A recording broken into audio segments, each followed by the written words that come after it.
આમ આદમી પાર્ટીનો નેતા ઇલેક્શન જીતીને બીજેપીના નેતાના જય જયકાર કરે કેમ? આ કહાનીની શરૂઆત થાય છે 8 માર્ચ 2019 થી કે જ્યારે જવાહર ચાવડાએ કોંગ્રેસમાંથી 4 વખત ધારાસભ્ય બની અને 2019માં એ બીજેપીમાં જોઈન થાય છે.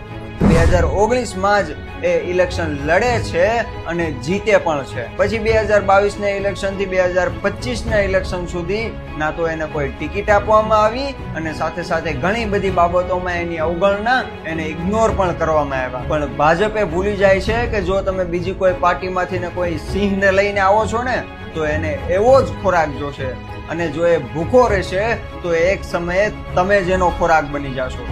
અને બસ એવું જ થયું આ વિસાવદર ઇલેક્શનમાં. લોકોનું એવું કહેવું છે કે જવાહર ચાવડાએ બીજેપી સાથે બદલો લીધો છે અને એણે એના પ્રભાવવાળા વિસ્તારોમાંથી આ હીરોના એક સાઈડમાં તપાવ્યા છે અને એનું પરિણામ તો તમે જોવો જ છો. 17,000 લીડથી આમ આદમી પાર્ટી જીતી છે અને જો જવાહર ચાવડા કદાચ એક સાઈડ મત ના કરાવત તો બહુ ઓછા માર્જિનથી જીત થાત અને કદાચ